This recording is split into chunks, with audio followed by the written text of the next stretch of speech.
How's it going, guys? It's Maddie and Nooch, and I passed my RD exam. So I passed the CDR. I am officially a registered dietitian and licensed dietitian in the state of Ohio, and I am just going to talk about my study strategy for passing the exam. So let's get into it.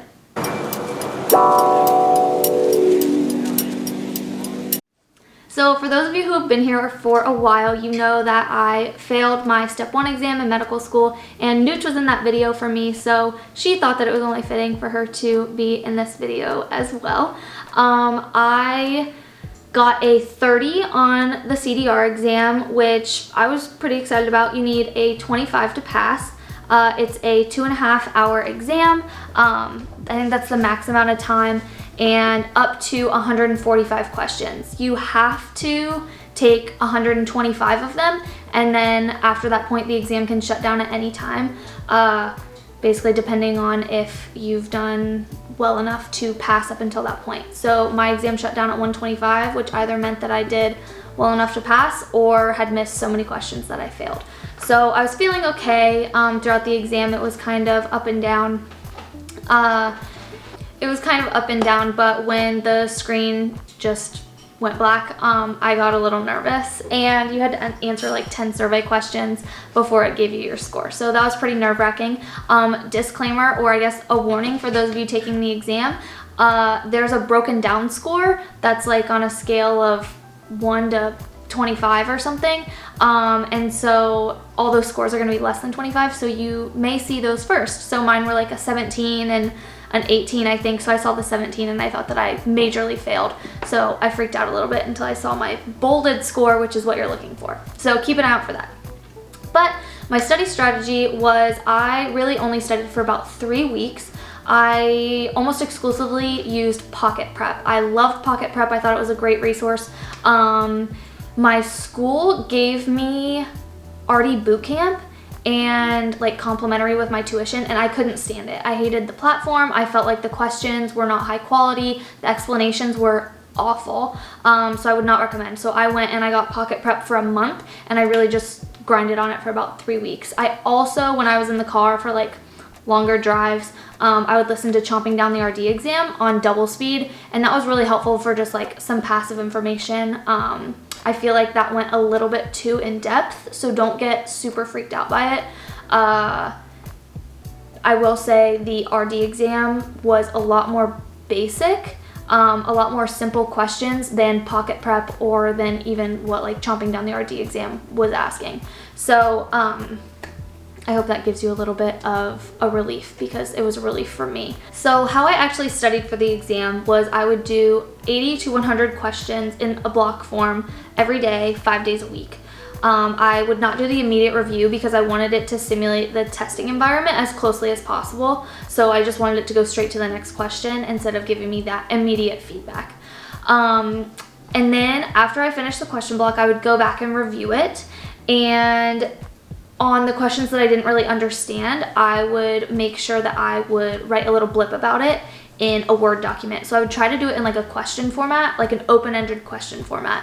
That way it forced me to have to think about the information and kind of talk it out with myself and explain it, instead of just knowing like a fast fact. Of course, unless that was like, you know, number 3 can equals how many cups or whatever. So I made sure I went through all 1,000 questions, and my average on my first time through was a 69%. Now that is slightly higher than probably what it actually was. I probably actually got about a 67 to 68, because I did review my missed questions like halfway through, not thinking that it would affect my average. So anyway, just to let you know, that's like slightly higher than what I actually got. So then I just took 2 to 3 days, I can't remember exactly how long, to really review my entire Word document. I think it was like 26 pages long or something crazy. But it was literally every single topic that I didn't understand, or like maybe didn't fully understand like the back of my hand. So 2 to 3 days, went through the entire Word document, and the questions or the topics that I understood, I copy and pasted them to the bottom of the document, and the questions that I did know or I didn't know, I kept them at the top of the document. So then after I had gone through that for a couple of days, I restarted my question block from scratch. So I reset the whole thing on Pocket Prep and started again. And I was doing 100 to 200 questions a day. They were much quicker because a lot of them I already knew, or I knew the topics so much better the second time through. So it was a lot quicker to take the exam, and it was a ton quicker to review. So what I was doing was I was only reviewing my Word document, the don't know section, or the questions that I missed. So I would go and find the topic in the Word document if it was there, and if it was in the section that I knew, I would just bring it back up to the top. So that way I was really just reviewing those questions that I didn't know and not spending my time rehashing information that I already understood.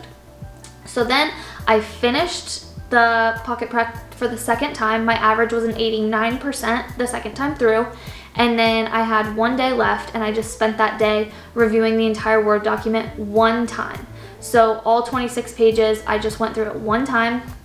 And that was it. I think it took me about 4 hours, which was the time limit that I set for myself, because I didn't want to just spend that whole day, beating a dead horse, just kind of running my brain rampant. So I did that in the morning, and then I just rested.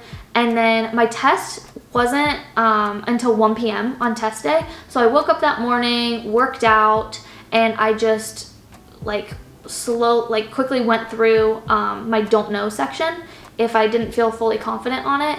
And then I just watched TikTok for an hour, and I had about an hour drive up to the testing center, and I just listened to Spotify. So I did not feel fully confident going in and taking the exam, but I just knew that I was done studying. I felt like I was getting frustrated studying. I felt like I was forgetting information from my clerkship. And so it took about 2 weeks to get my verification statement after I graduated. And that was it was either a Thursday night or a Friday morning, and I scheduled my exam for the following Thursday. So that gave me a fairly short amount of time to just grind and get it done and get it out of the way. So I think that was a good amount of time for me to really just put my nose to the grindstone for that next 6 days or so and just be done. So when it came to actually scheduling the exam, I think it was a 2-day wait or something. Like I said, I had to drive an hour to my closest testing center, but if you were willing to drive an hour, if you lived in a more populated area, I'm sure that there would be a ton of spots available, because even for me, within an hour, there were plenty of spots available, basically morning, afternoon, even evening times, and there were even some weekends too. So I know it's a super stressful time, but try not to stress too much, try not to study too much, and just really listen to how you're feeling about yourself, because there's definitely a sweet spot in there on studying too much and not studying enough. And I found that it really helped me to set my exam date, knowing that that's how much time that I had, and it really motivated me for that final push. So as always, if you guys have any questions at all, please leave a comment down below, and we will see you next time. Thanks.